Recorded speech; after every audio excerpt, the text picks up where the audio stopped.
Hey, how are you guys doing? It is 4 o'clock, and so of course that means it is time for your favorite part of this part of Sunday afternoon, which is the film club. Um, Hi to anybody who's out there. I don't actually see anybody yet, but it does take a minute to. Hey, Dano, how are you? Um, Angelina, hey, how are you? Always nice to see both of you guys, and I appreciate your suggestions. As to movies I've never seen before, the great thing about doing stuff like this is I can always learn. Uh, Thanks for asking, Dano. I am pretty good. I'm having a I don't know if it's like I I don't know what's going on. Maybe it's just the collective unconscious. Um, I've got this copy of the Jung Red Book up here. I don't know if you guys are familiar with the Carl Jung Red Book, but it's a book that he worked on the early part of the 20th century. And it's basically his kind of personal mythos that he was working through. And this thing just sat in a vault in Switzerland for, gosh, I don't know, really until the 90s or something. Line Cook, is that you, Sean? If it is, hi. If it's not, hi anyway. Um, Line cook is actually one of the jobs I've thought about doing over the years to support my attempts at a music career. Anyway, yeah, about Jung. So Jung obviously came up with kind of the concept of the collective unconscious, collective subconscious, the collective shadow, if you will. So let's just say I'm feeling as probably a lot of people are, they might not know what's going on.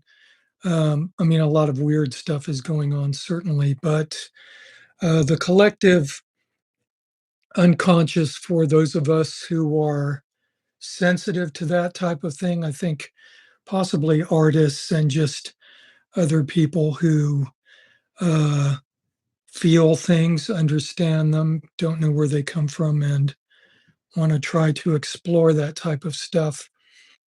Anyway, yeah, I'm feeling the weight of the collective unconscious, and it makes me want to either create or just do the hedgehog thing. So I'm undecided about it. I'm trying to follow my intuition. But anyway, I'm here. Oh, and thanks for my movie opinions. I appreciate that. Once again, these are my personal favorites. I obviously leave out a lot of the more popular ones. Um, But in my opinion, popularity doesn't necessarily have much to do with actual quality. If that was the case, and I might have said this before, McDonald's would be the restaurant that has 1 million Michelin stars. Anyway, we can leave that and get into movies now. So I've actually been, I've taken a look back. Hey, Vince, good to see you. And incidentally, thank you for coming back to Patreon. Not that you ever left there, but Vince has been a loyal Patreon member for about 3 years now.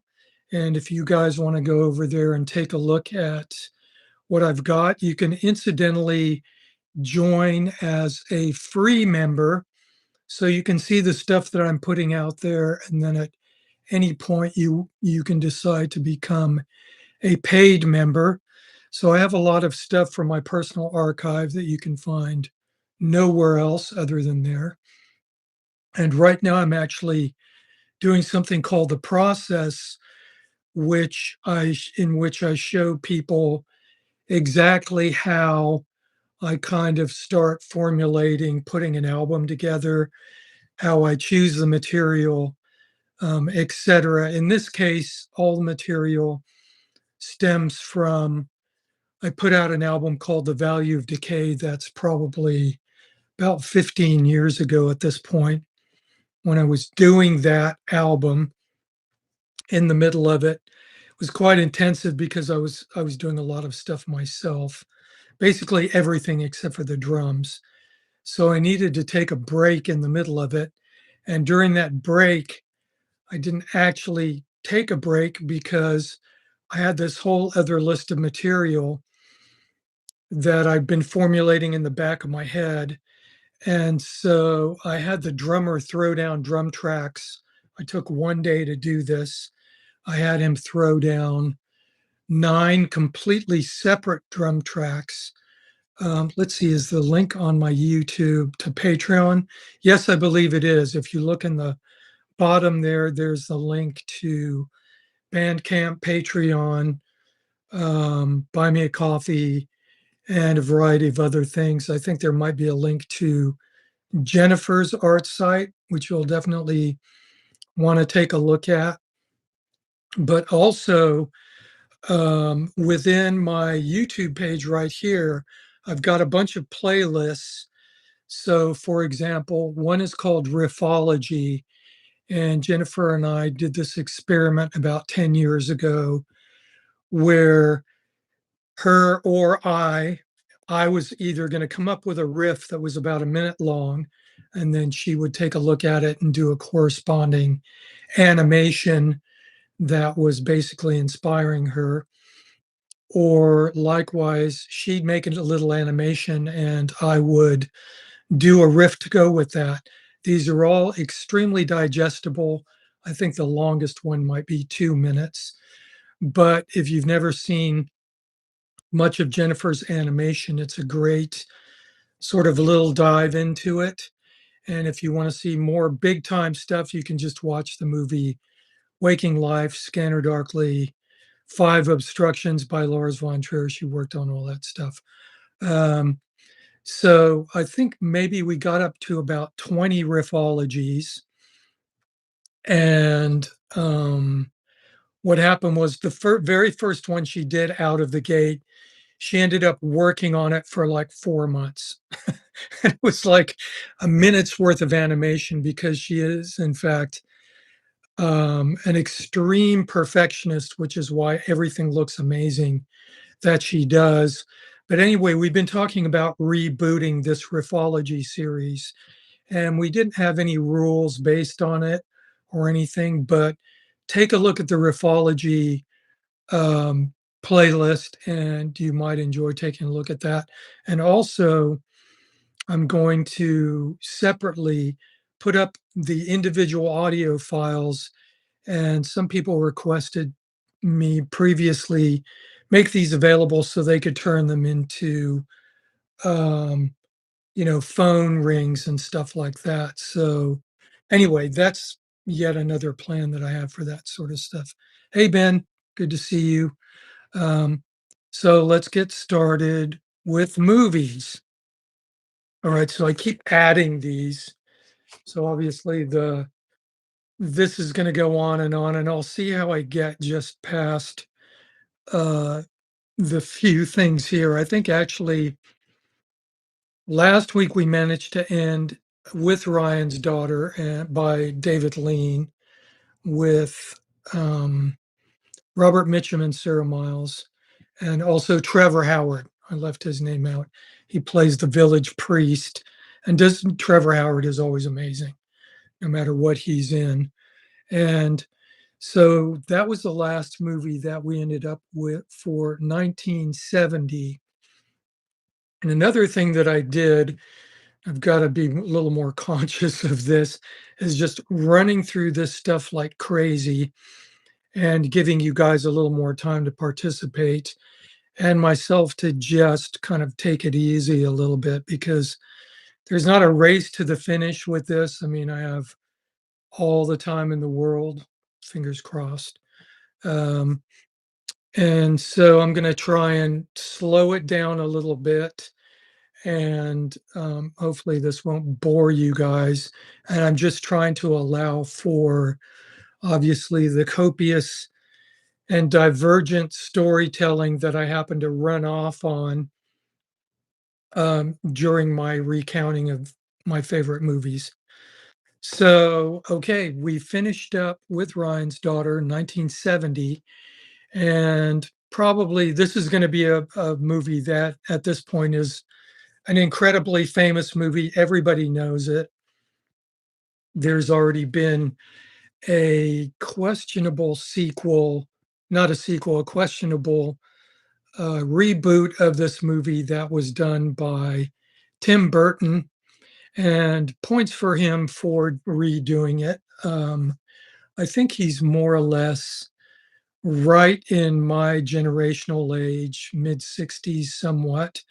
So I'm kind of holding my breath that he doesn't try to remake a lot of the movies that were impressionable to him as well as me in my late childhood, early teenage years in the 70s. And so this movie is Willy Wonka and the Chocolate Factory. And this is another one of those great films that they made. I think it was effectively pitched at children. And the story of the making of the film was really interesting. And it has to do with kind of a chocolate bar tie-in, and also having the availability to make the film, I think, in Munich and towns around it pop up that chop the budget in half for the movie. So right away they were like, okay, we can do this. This is going to be great. So if you get the DVD or the Blu-ray of this film, there's great commentaries on it and behind the scenes material about all of that stuff. And just to kind of wave the flag of, excuse me, physical media once again, one of the things that makes physical media great is you get all these extras. So you get to find out about how the films came into being, the the kind of challenges they had trying to put together financing for the films, alternative casting that was being thought of for the main leads and stuff, and how people got cast within these films. And then you also get to see um, contemporaneous interviews with some of the actors that were in this stuff. So, for example, I just watched the Servant, the great film by Joseph Losey that came out in the early '60s with Dirk Bogarde and Sarah Miles also. And this film had some excellent interviews with Dirk Bogarde and Sarah Miles, and they were done later in life. I think the Sarah Miles one was even done just 10 years ago. So if you guys like that kind of stuff, and obviously I'm a fan of film, um, physical media is great. If you have a local library and your library is committed to making things available to the public, a lot of times this stuff is in your local library. So get a library card, because also a lot of stuff is just going away in this digital age. Books are going away, music's going away, um, and also media is going away. Um, my library here in Austin, I remember when they basically just said, we're getting rid of all of our records because we're going towards CDs. And now they're starting to get rid of their CDs. And even a lot of their reading materials are being put online. Now you can check out ebooks, but there's not physical materials available of a lot of these ebooks. So that's kind of a sad thing to see. And I can't help but feel that there's going to be sort of regret at some point from these public institutions, because they also make an assumption that the digital environment is here to stay, and for those of us who consider reality and the possibilities contained therein know that all it would take would be, some kind of electromagnetic pulse accident or something otherwise to just start wiping that stuff out. And it wouldn't really take much. And we're not talking about science fiction, we're talking about real stuff that could happen. So, all right, that's an example of me getting quite divergent. So, excuse me once again.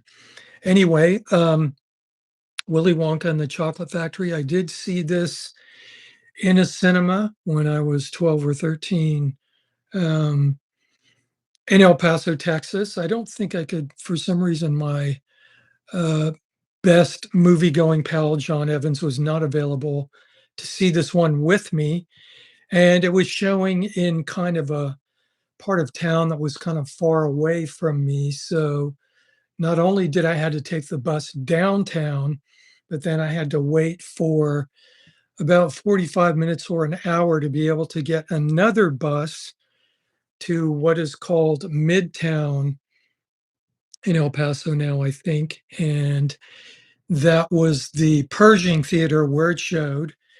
And I was one of about 10 people sitting in there watching it. It was a very impressionable film. The colors are super bright. Gene Wilder is quite amazing. And of course, sings probably one of the best songs ever put in a film, which is The World of Imagination. And I think one of the co-writers of this song was a guy named Leslie Burkus, who also was a British songwriter. And he also wrote songs for the Dr. Dolittle film with Rex Harrison in the 60s and wrote a lot of film music for other films as well, and had the great Anthony Newley as his writing partner. I'm not sure if Anthony Newley was the co-writer of World of Imagination, but I'm having a feeling that he is. But these guys are great, great songwriters for motion pictures, and I think also for Broadway, possibly also. But this is a great film. I don't think anybody can disagree that this is absolutely a film classic. And while I think there was some really great, interesting, weird visual stuff in the Tim Burton film, I mean, he did kind of like a pretty good college try, as they call it, to okay, Newley was a credited writer on that song. All right, well, there you go.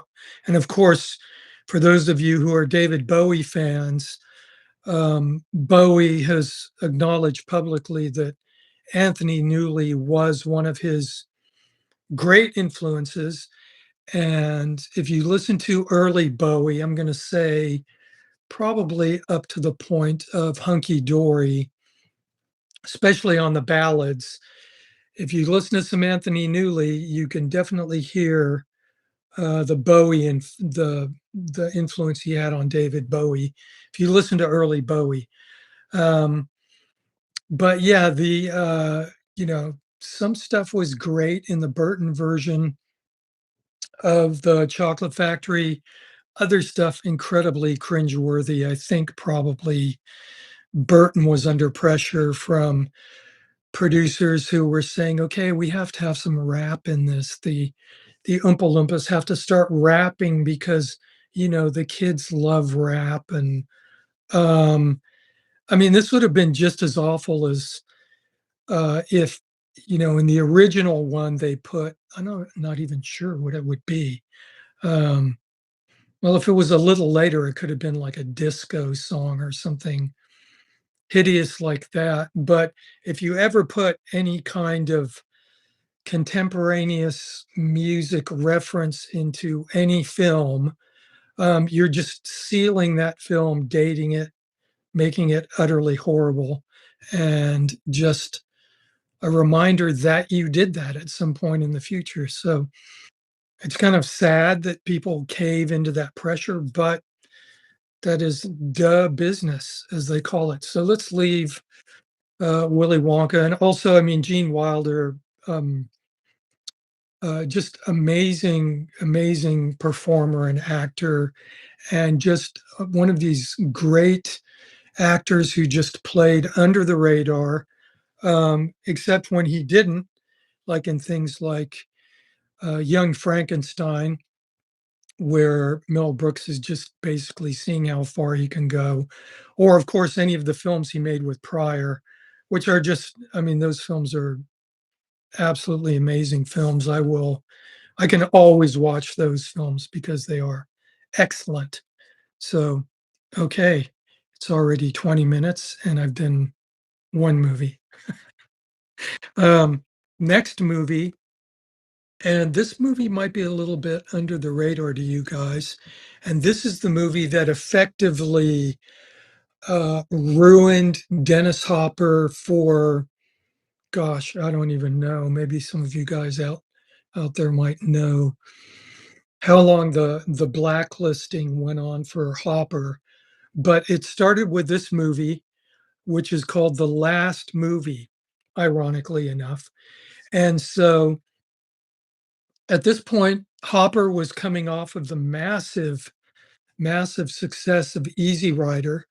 And I spoke about Easy Rider in the last, um, I think the last one I did of the 60s. I think Easy Rider came out in 69. And Easy Rider is kind of part of this thing that I mentioned about when I was talking about the Message of Love movie last week, where basically they went through the whole flower child thing. They went through the, oh, thanks for the opinion on the ending of Easy Rider. I did talk about that previously, but yeah, I mentioned how I went to see that with my friend Greg from Sun, and he'd seen Easy Rider, I think, on and off, but he'd never sat and had basically a watch of it in a theater from front to end. And we were kind of watching it, and he was really, I think, seeing the film in a different view, in a different viewpoint. Of course, he's older, and it's not just something on TV, so you can really concentrate on it. And it got to the end, and he kind of went, "Oh, okay," and he didn't remember that part at all. And I think watching it on television with commercials or in an environment where there's distractions going on, it doesn't have the same gravitas that it normally does. But I think at the same time, um, this was a film that was like Message to Love. I mean, people who were, like I was talking about in the beginning, anybody who has kind of a has antennas up for the zeitgeist or the collective unconscious moving in certain ways, and you just feel like you want to run away from it. Um, there's a great Bukowski quote, which is, I mean, there's a million of them, but pertaining to this thing I'm talking about specifically, um, it's wherever the crowd is headed, run in the opposite direction. And I felt that way my whole life. And I mean, I haven't done therapy on that in particular, but I did see a little YouTube video on something that Jung called the necessary withdrawal.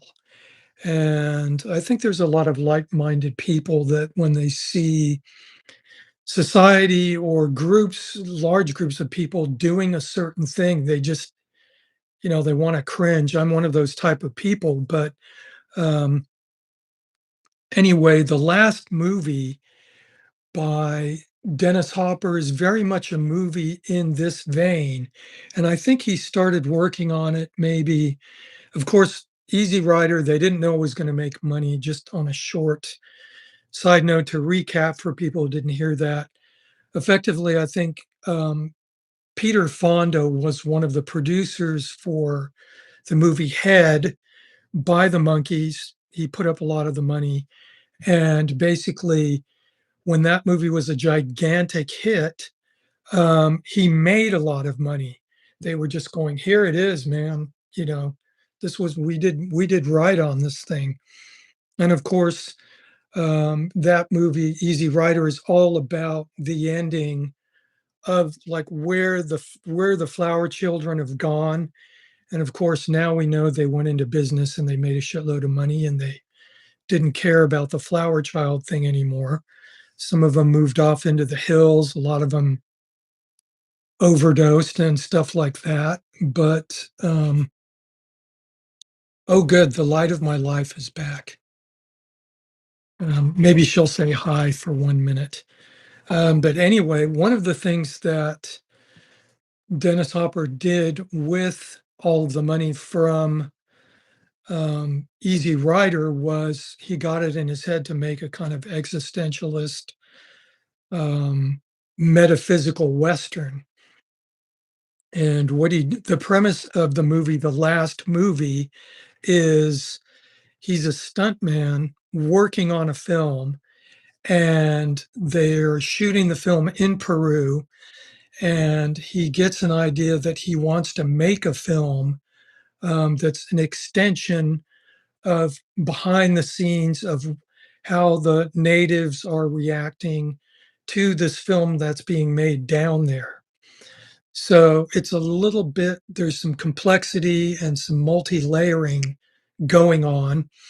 And this was a film that um, I don't think it even came out actually. All of the producers, when they took a look at this film, and I think he had a deal with a major film production company to put this out. And when they looked at it, they just went, sorry, we're just shelving this. Or maybe it had a few previews or something like that. Um, and so that film disappeared and it reemerged in, I don't know, like 10 years ago or something like that, where they got a hold of the original negatives, somebody did. And this was, I think it was maybe after Dennis Hopper died. I'm not exactly sure. Um, anyway, the whole thing was restored. It was like scanned properly. They did like a great restoration on it. And you can get the Blu-ray of it. It's called The Last Movie. Are you going to say hi? Yeah. Come over and say hi. Here's my better half. Hi. There she is. There Everybody. she is. We can still fit onto one chair. So, hey, we're It's doing good to see okay. everybody. Okay. Is that good? That's it. You're done. I've enjoyed doing these movie things with you guys, even though I'm usually sitting over there, but it's really fun. So thanks for coming. She's the producer. So there she is. So this is me. And she is, and there she goes. So yeah, the last movie is a great movie. It's crazy. I think Russ Tamblyn might be in that. But yeah, check out the last movie. Once again, I'm going to put links to all the movies that I'm talking about today. So you guys can go back and you can cut and paste all of those if you want to use them for future reference. Um, but it is a great film and it looks awesome. I mean, it was done properly. Hopper knew what he was doing as a filmmaker. Um, so it's a really cool movie. And once again, it has a bleakness to it where it's kind of about the magic being over. And probably as this is the time when major movie studios were not able to, they were kind of disintegrating, and movies were becoming more about independent contractors and independent producers putting things together as opposed to everything being in house. So while that made movies better, more adventurous, crazier, stimulated the independent film scene in the United States, was also kind of the loss of a type of control within the movie studios that actually made movies more believable. Um, and now we're at the point where, if you're on social media of any kind, you more or less can't help but hear about some celebrity talking about something, or, usually being kind of stupid, I think, because not to be completely offensive towards all actors. I mean, there's a lot of modern actors that I am fans of, but um, them just mouthing off about something, a lot of times you just remind yourself that, okay, these are people that make a living by having lines written for them. So while you do have to take it with a grain of salt, I think the really smart ones just kind of stay invisible until it's time for them to make a movie. And an obvious candidate for that would be somebody like Daniel Day-Lewis. And so therefore, when you see him in a film, you're completely, along with him being a great actor, you can completely believe the portrayals that he's giving you. So that's my little rant on that. Um, so last movie, awesome if you can find it. I think it was kind of like a limited Blu-ray, but it's out there probably. Next is, and I mentioned this one before, well, sort of the original version of this movie in 1971, back when we did our very first one about the 20s. And this is going to be the movie Dr. Jekyll and Sister Hyde. And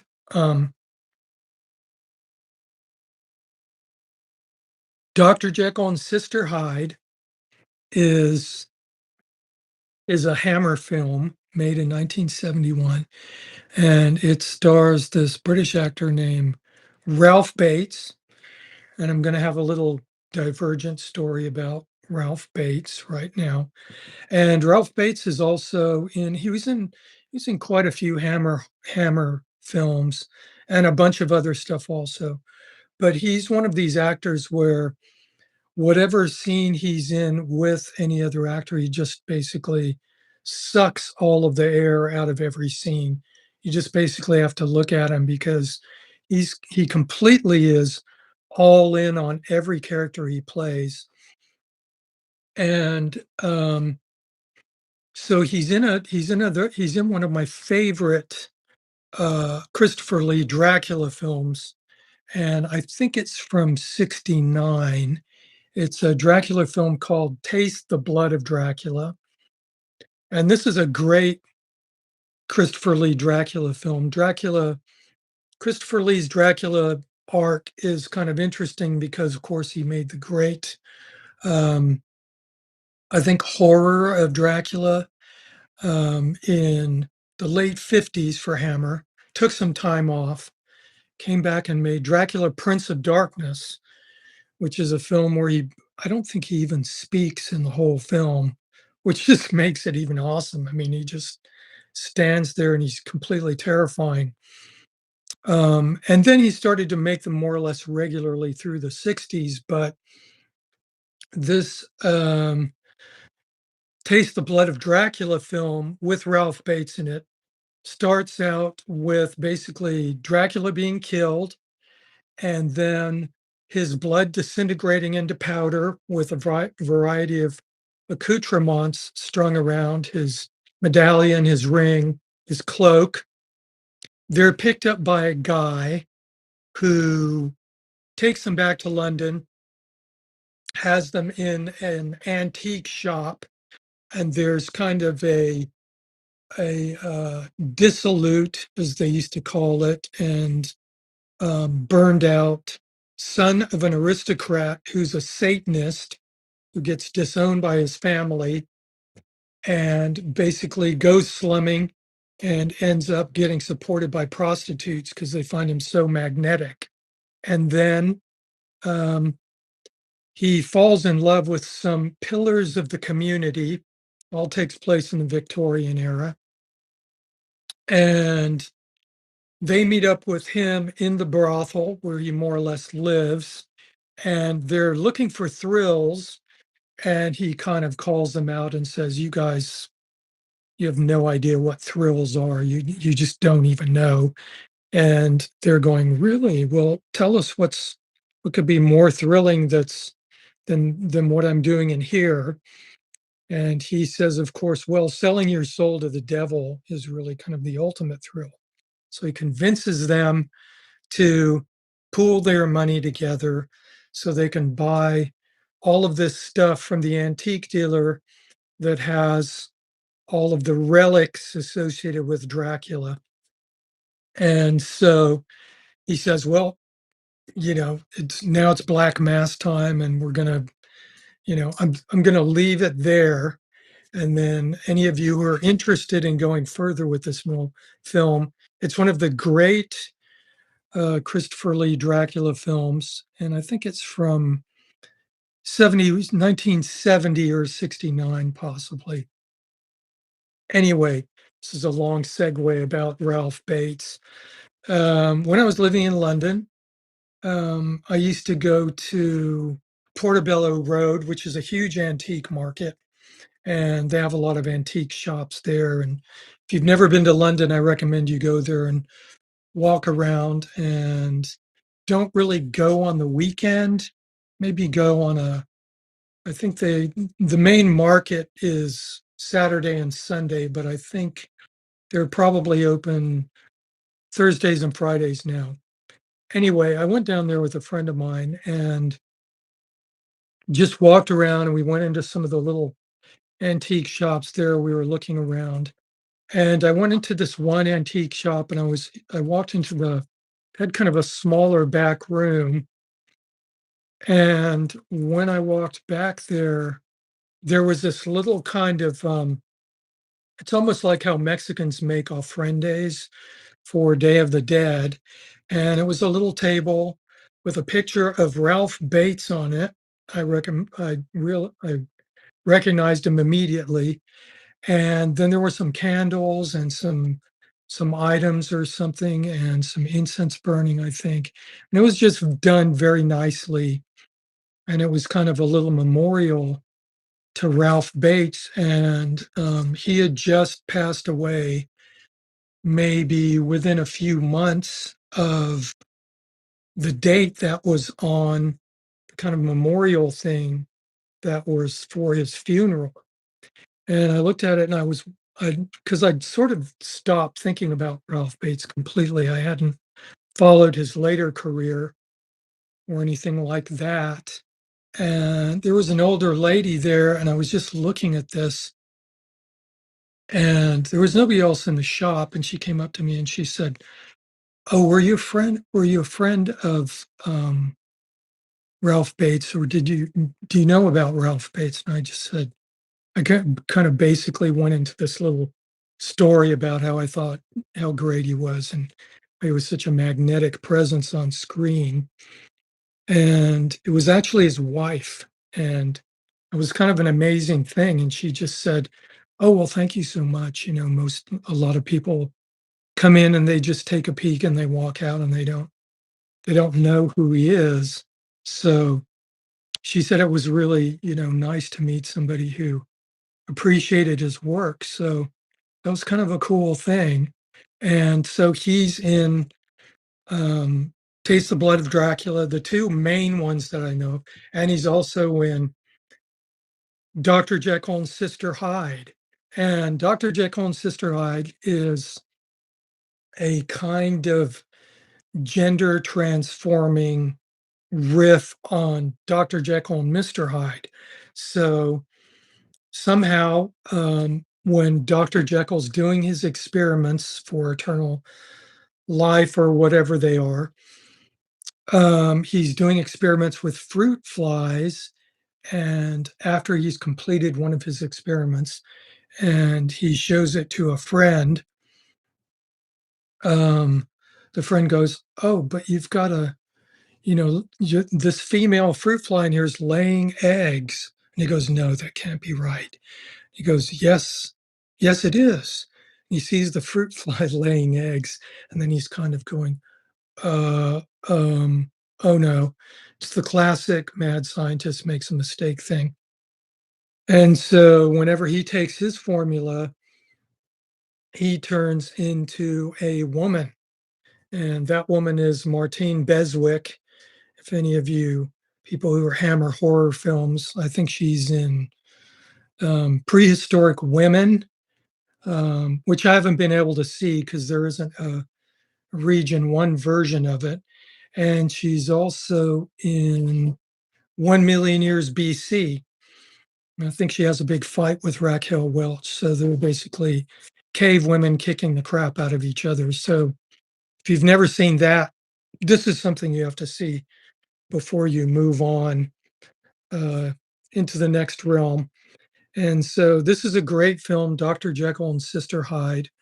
You might be able to find it at a video rental place. All kinds of stuff goes wrong, and it's a great watch. And it's just a cool twist on it. I really like the idea that um, Dr. Jekyll just turns into this murderous, extremely attractive Victorian lady. So it's a good watch. And then when he can't help but turn into her in front of visitors and stuff like that, that's really good.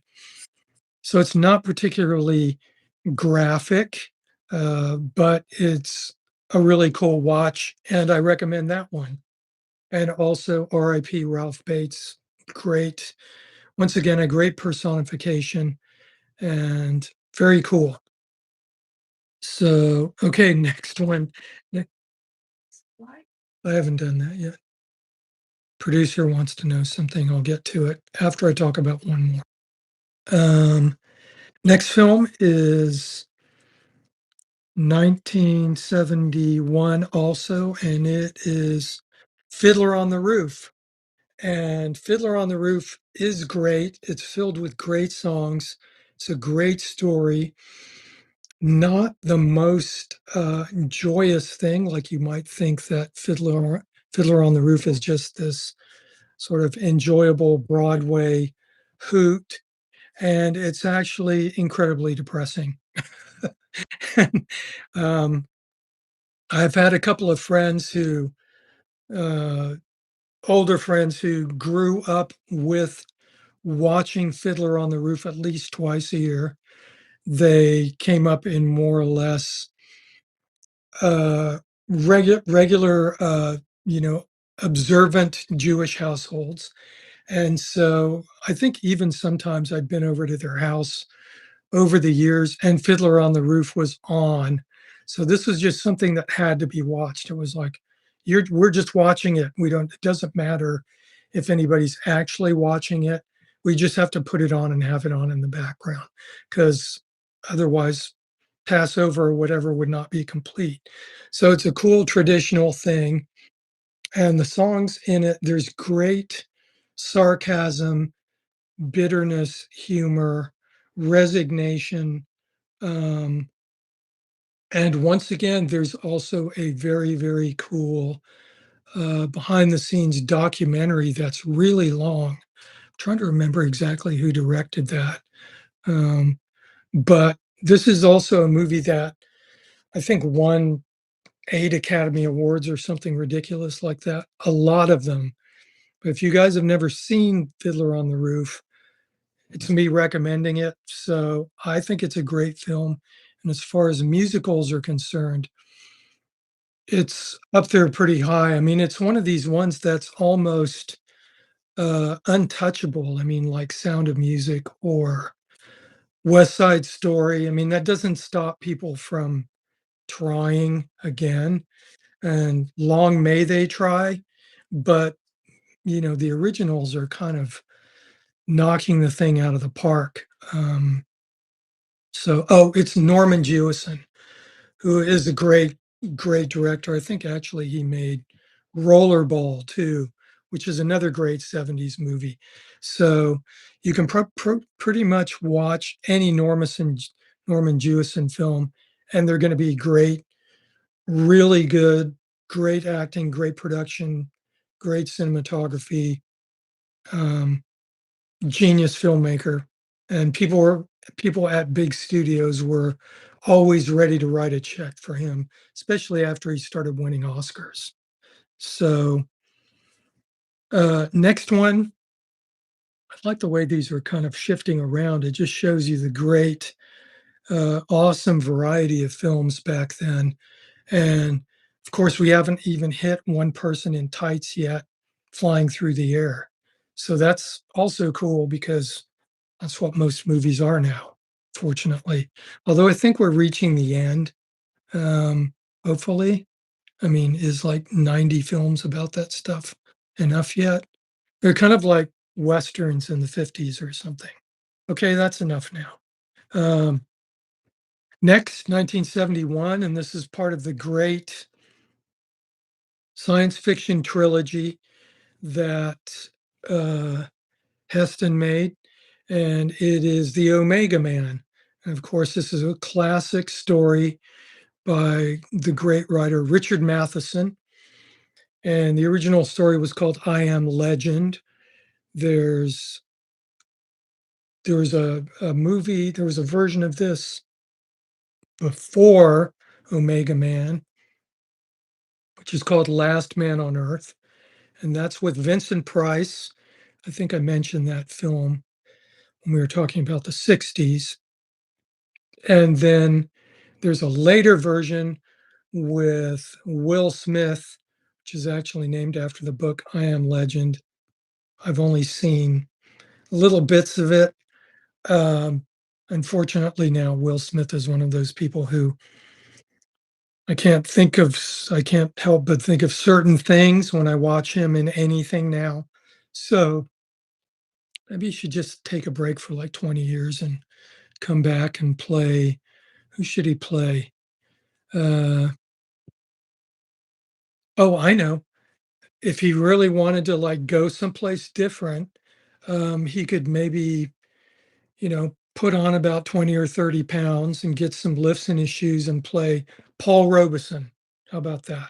I think Paul Robeson's a good move for Will Smith. So Will, if you're out there, Paul Smith, man. I mean Paul Robeson.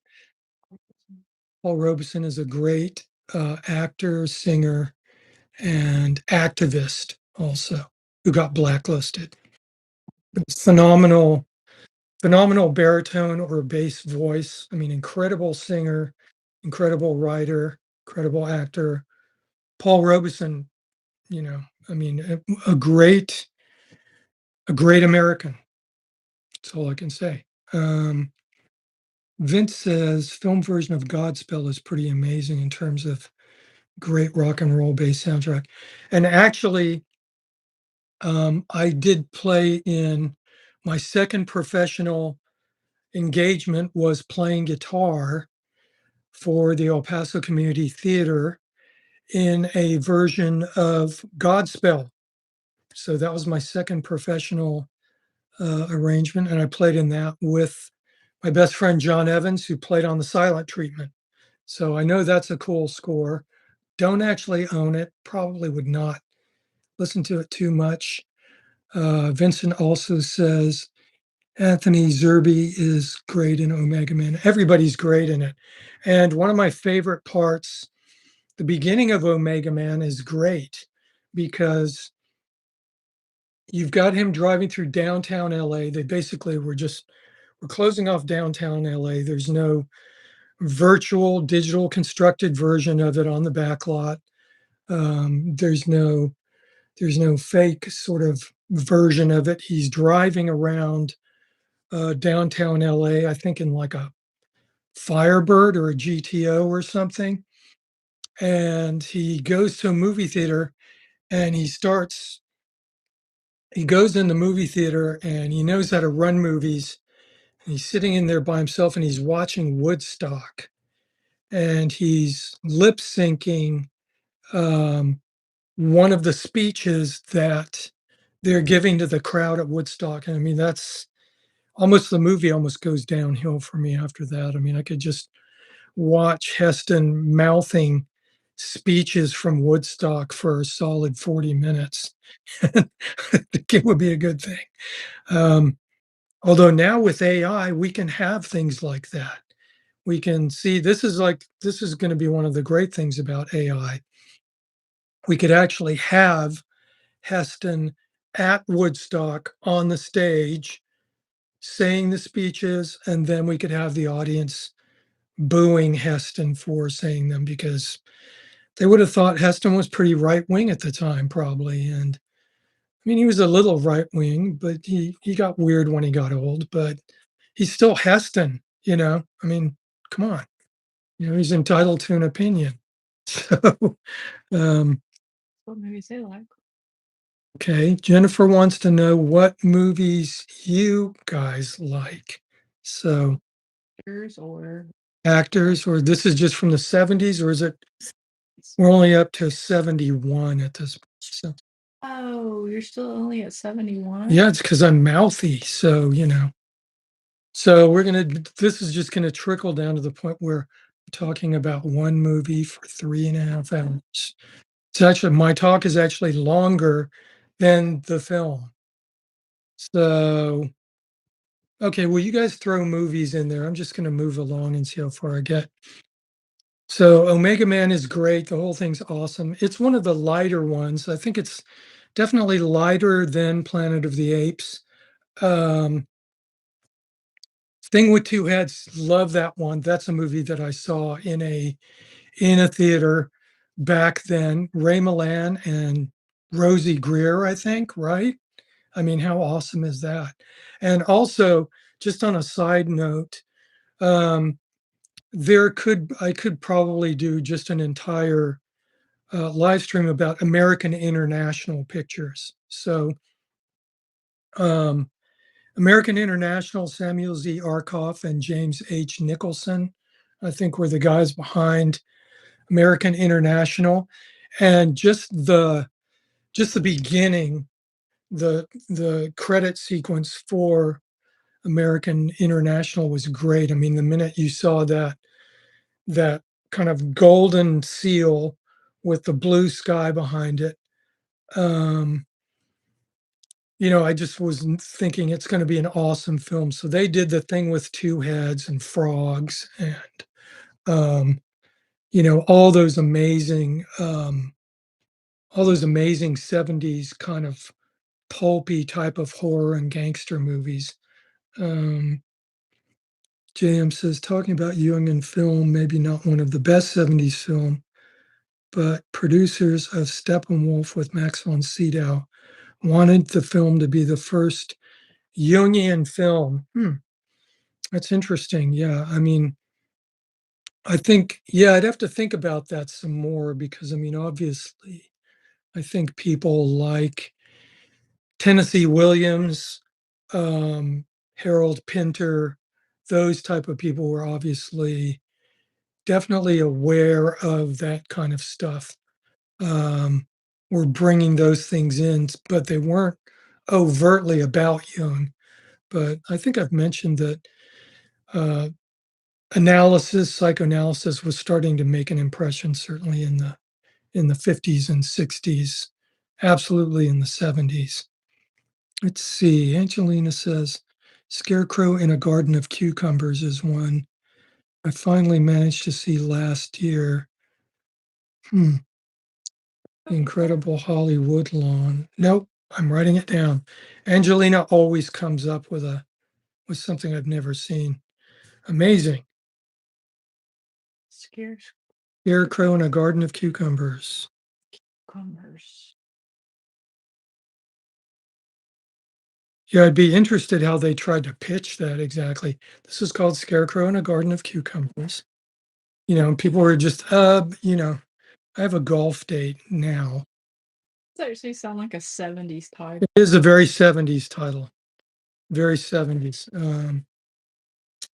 So anyway, yeah, Omega Man's the lightest of the three Heston movies, Soylent Green and Planet of the Apes and Omega Man, but it's a good romp. And I think there's still a way for a good version to be done of that, but I do really enjoy the Vincent Price version, which I believe was shot in Italy on a pretty small budget, but it also has a nice little real life resonance because, of course, the main character in The Last Man on Earth is kind of pitched as a man of taste. And so I haven't read the original book. I need to do that, or if it's a short story maybe. But Price was actually a gourmand, and he wrote a couple of cookbooks. These are books on my list to get. So um, I want to pick one of these up at some point, and they're readily available. They're out there. And he was also a connoisseur and an expert in African art, and I believe gave lectures on that. So Vincent Price in the movie The Last Man on Earth is kind of a cool thing to see because he probably was an advisor on exactly the kind of stuff that they should put in the actual production. So anyway, next 1971 is Hey Don, hope you're doing good. It's okay if you're late. I don't think there's a fine here. I'm not James Brown, so you're safe. Um, next, 1971, um, and this film might be a little bit underneath everybody's radar, maybe because it is a British film. I'm not sure how much distribution it got in the U.S. Certainly, it probably played in the larger cities. Probably, definitely Los Angeles, because it would have taken one of the larger studios to distribute the film, certainly New York and Chicago. But it is a film called 10 Rillington Place. And this film is a film based on a notorious set of murders that took place in post-war England in the late 40s, early 50s. And the guy who did these murders was a man called John Christie. And this story is particularly sordid. I'm not going to go into it. He was not a man running around with a chainsaw. He was not a poisoner. He was not a axe murderer or a mass shooter or anything like that. But this is one of the more notorious serial killer cases in British history. I mean, this is right up there with the Moors murders, if any of you know about that, which was Myra Hindley and I can't remember the name of her boyfriend. That was later in the 60s, but this is an extremely hideous little episode.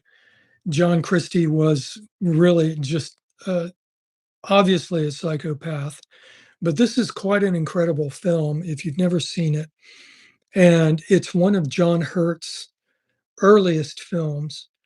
And John Hurt plays somebody who is based on a real life character. I mean, this is a great film because it's based on some of the actual court transcripts.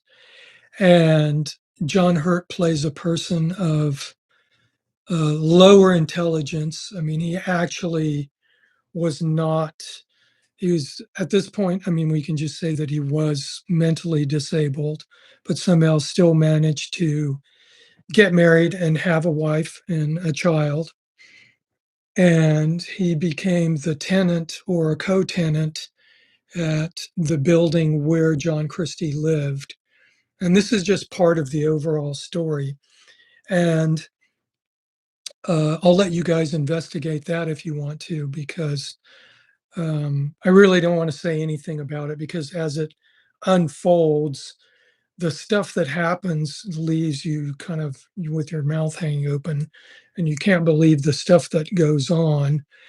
And it's almost, I think maybe even at the time, this was considered, and this was one of the films that got categorized as what they would call an X certificate in England, which meant that nobody under 16 could watch this film. Um, so that was it. I mean, this was kind of I think it was like when films would get an X rating in the US or something, where it was basically this film is not getting distribution, is what that meant. And there were a couple of other notorious films in the UK um, that got this certificate. I think Peeping Tom by Michael Powell was maybe the earliest film to receive an X certificate in the UK. And it actually ruined his career.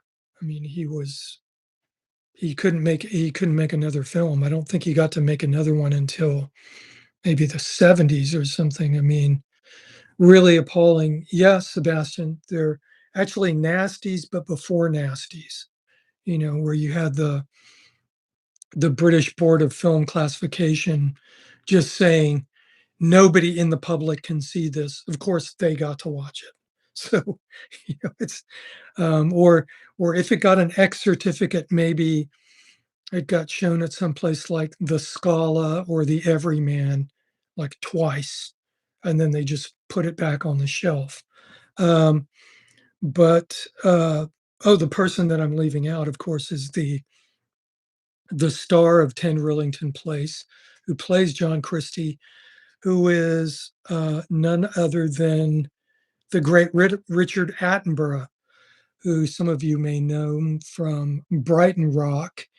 And of course, the most famous thing he's probably known for, one of the more famous things as an actor, is being the man behind Jurassic Park. In the film, he plays the the brains behind the organization and walks around with a cane and makes kind of um, oblique pronouncements about how fantastic it's going to be and how this is going to be a revolution. And of course, we know what happens in that. And then um, Richard Attenborough, of course, uh, is Academy Award winning director of Gandhi.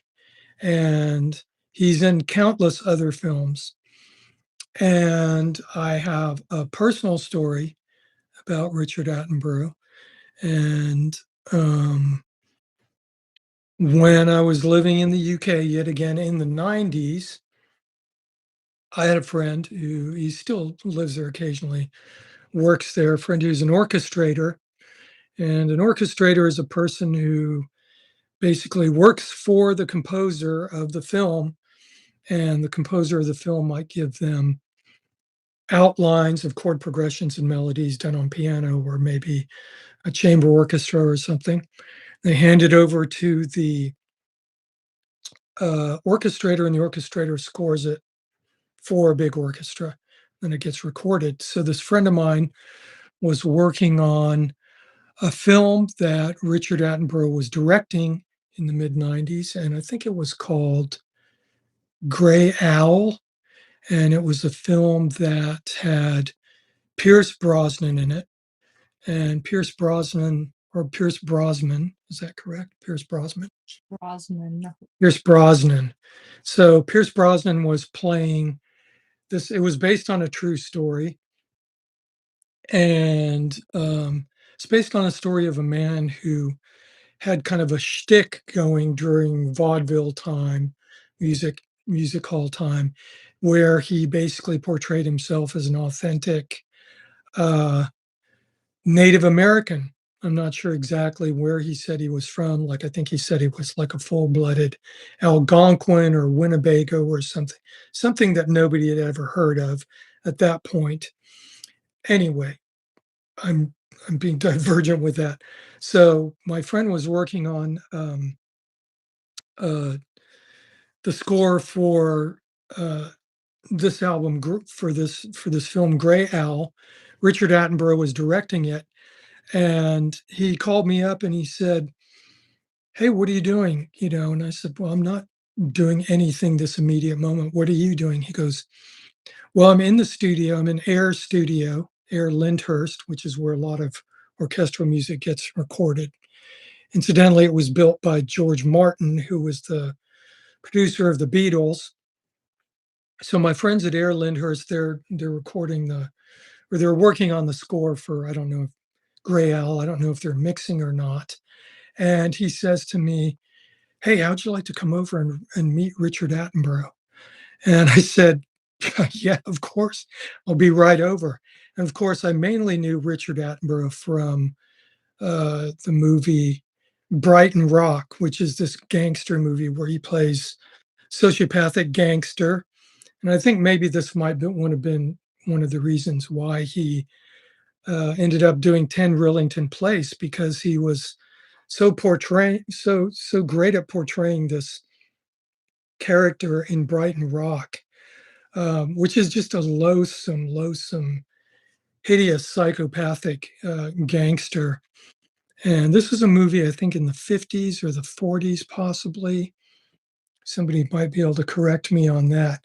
But the character that he plays in that movie was called Pinky. And um, so I went over to Air Lyndhurst. I didn't live too far from it, actually, maybe about 3 miles away. Took the bus over there, went into the studio, and it was a little coolish. It was kind of like autumnal weather and stuff. So had a coat on, had my nice little uh, derby on, which I frequently wore walking around once it got cold, and walked into the control room. And my friend's sitting there, and Richard Attenborough is just standing up, like regaling somebody with some sort of story or something. And I walked in, and Jeff, my friend, goes, "Oh, hey, Mark, meet Richard Attenborough." And I looked over at him and I said, "Oh my goodness, I can't believe it's you." And he said, "Yes, it is in fact me." And he was very jovial and in excellent spirits. And I shook his hand and he just said, "Oh, I just love your hat." He said, it's just a fantastic hat."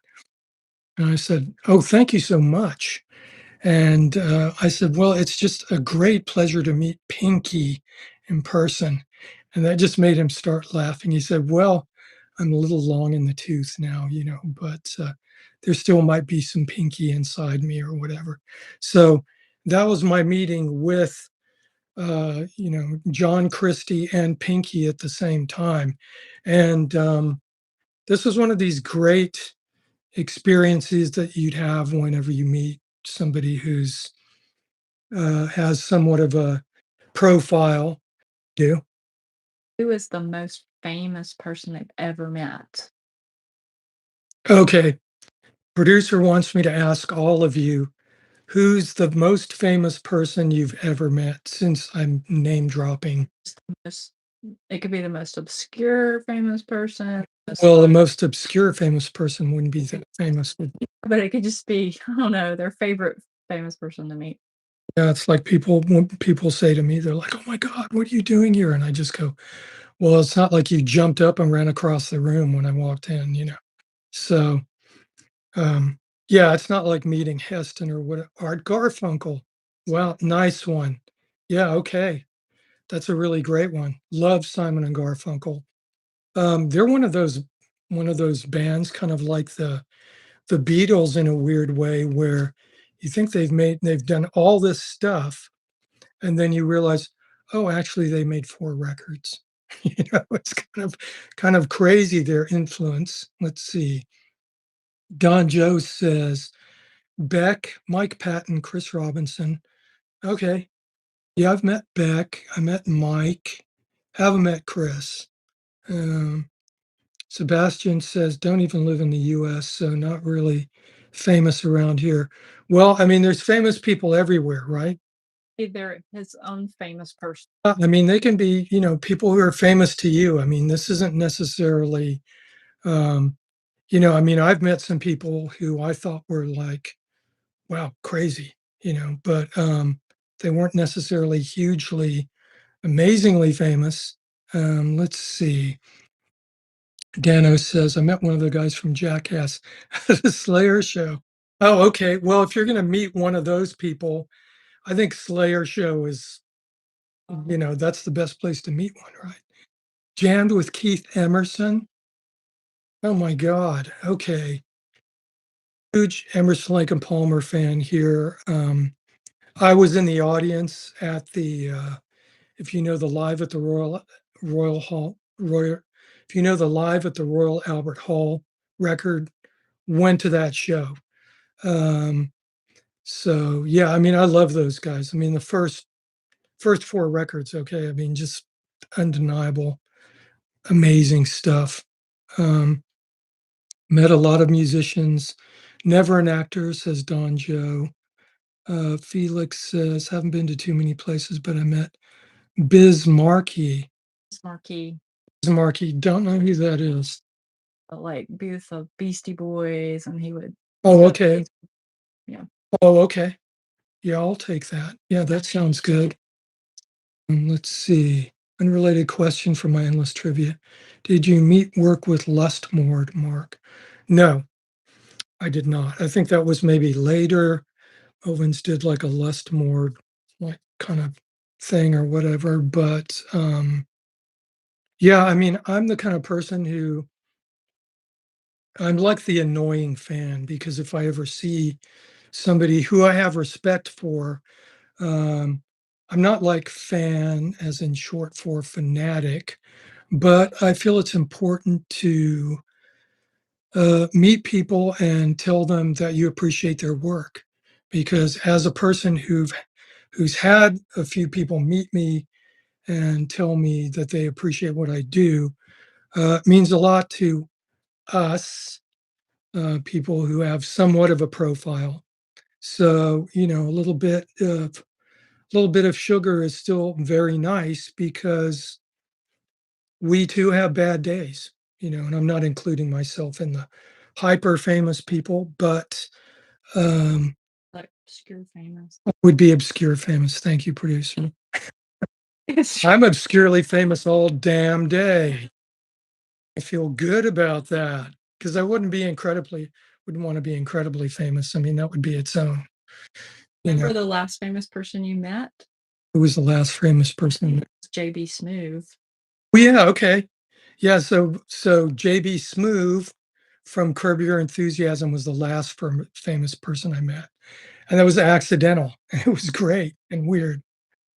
Yeah, here it is. Here's me. Enthusiasm. Here's me and my better half meeting JB Smoove from Curb Your Enthusiasm. In all places, the Bonobo store in Austin, Texas. So we were the only people in there. He walked in, and that was it. Yeah. So let's see. Brasmo said, "Did you meet Don Van Vliet?" No, but I have 1 degree of separation because a friend of mine, Cliff Martinez, played on a couple of his records, and then also, of course, Victor Hayden, his cousin, was my partner in my record label. Let's see. Sebastian says Melvin's work with him was later, but yeah, since you've been to the UK, so just asking. I chat with him when MySpace was a thing. Really nice. Yeah, I heard that about him. I heard he was a cool guy. So obviously, a friend of mine made records with him. So um, yeah, he didn't really suffer fools gladly. Either my friend who made the records or Don Van Vliet. But okay, let's do one more since yeah, amazing how the time passes when you talk your head off. So 1971, Jesus, there's like 8 more movies in 1971. Fast blast on them. Can't do it. Can't do a fast blast. I'll do one more. Still in 1971 is 2-Lane Blacktop. Two-Lane Blacktop is one of these great existential metaphysical movies. And uh, it's got Dennis from the Beach Boys in it, and it's got James Taylor, Dennis Dennis Wilson, Dennis Wilson and James Taylor, and they're basically I don't even think they have names in this, and it also has the great Warren Oates in it. And the director of this is who's the director of Two-Lane Blacktop? Not from me. His name's right on the tip of my tongue, but I'm not remembering. So Two-Lane Blacktop is basically two guys fix up a car. James Taylor, Monte Hellman. Thank you. James Taylor and Dennis Wilson fix up a car, and they're basically concentrating on this car and trying to get it to be as sweet as it can possibly be. And they're out driving the car around, and it's a hot rod. It's like their baby. And they're out driving around.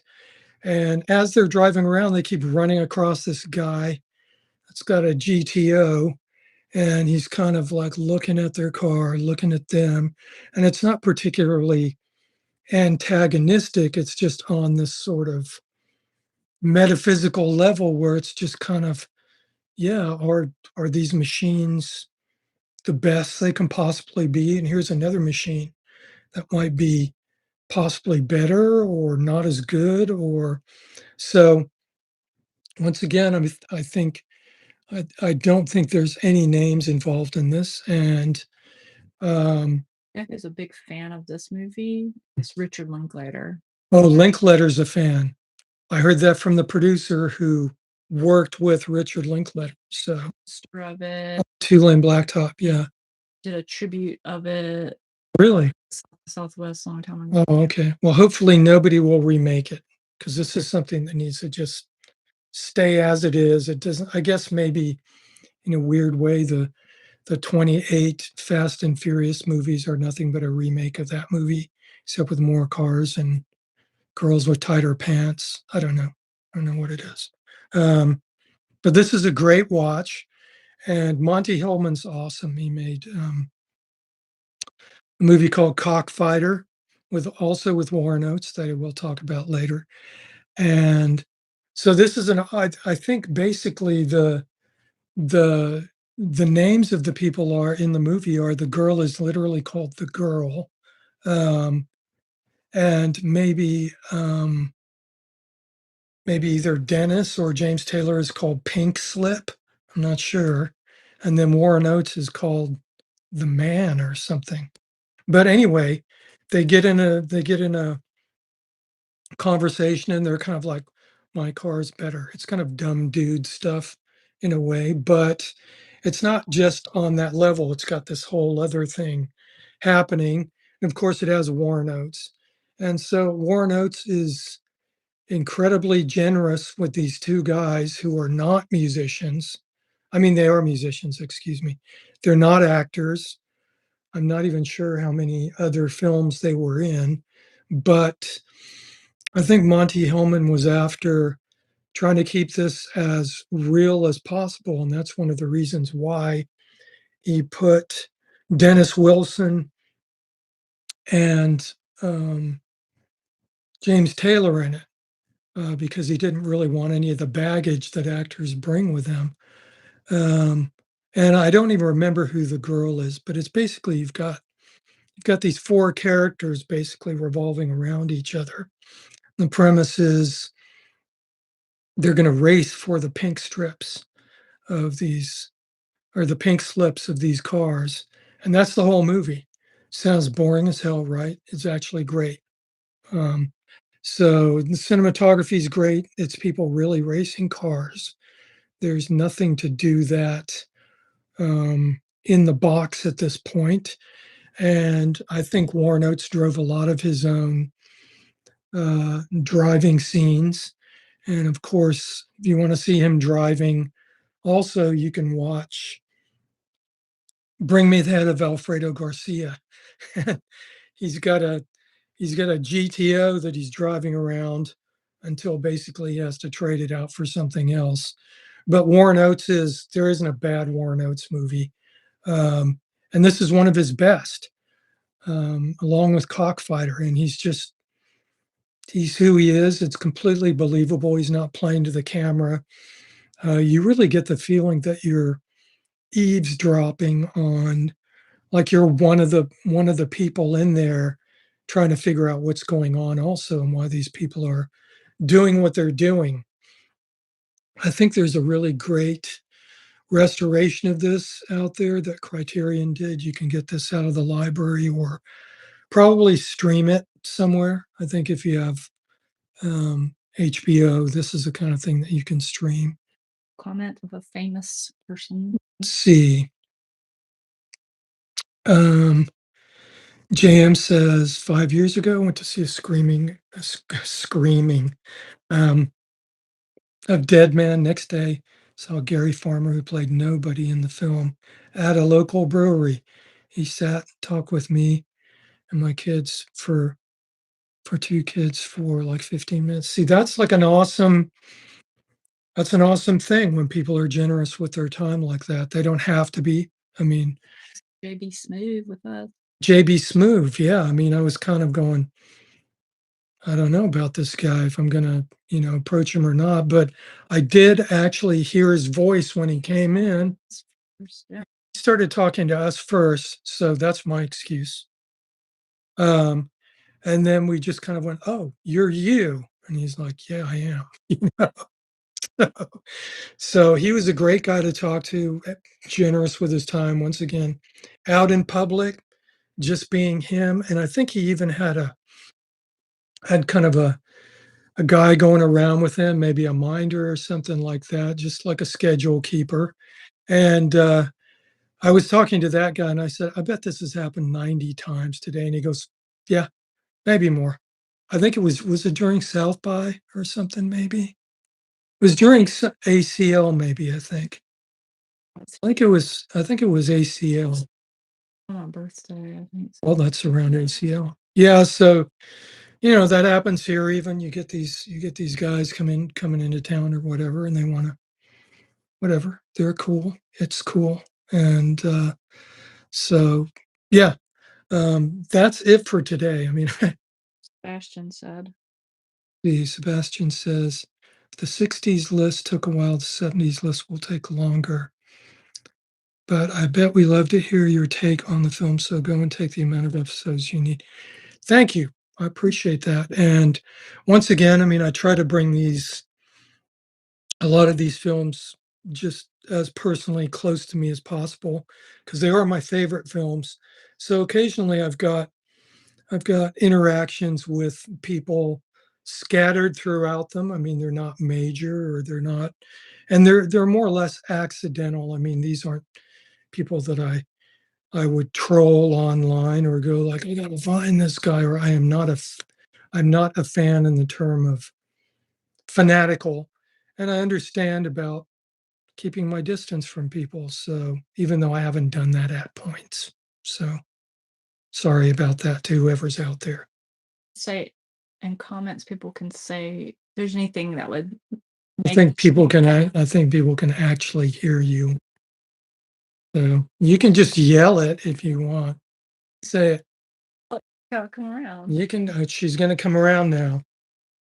Okay. That he's invited me on camera. I'll if there's anything that you guys think would make it better or more fun or interactive, just let us know in the comments and maybe we can, implement that. I know what the suggestion's going to be. What? That you do it. No, I'll never be able to. You can try. Uh-huh. Okie doke. All right. So let's see. Mikey, Mikey and Nikki. Which one is that? Is that a Cassavetes film? He told us about being with Jim Jarmusch when he approached Neil Young about doing the soundtrack. Not sure exactly. I'll have to revisit that because I'm a little sketchy on it right now. But anyway, that's it for today. Thank you guys. I'll put a list up of the like 6 movies that I managed to talk about. Cassavetes and Peter Falk. Yeah, okay. I just don't own that one. So obviously there's this many Cassavetes movies. Thank all of you guys for being here. And if you guys haven't joined my YouTube, subscribe to the YouTube channel, please do, because aside from the film club, I've got some cool stuff coming up there. One is actually a 2-hour interview that you guys may be interested in from 1993, which is quite something. And it was recommended to me through somebody at Patreon, actually. So anyway, please remember to like and subscribe. Also, I'm going to have some new music coming this way that's going to be on YouTube, and it's a big thing. And you can buy me a coffee. All the links are going to be below Patreon page. And if you guys have any suggestions about what might make this more fun or whatever, please get in touch. And I think that is it. All links will be below. Thank you so much. Have a great rest of your Sunday, and I will see you guys next week.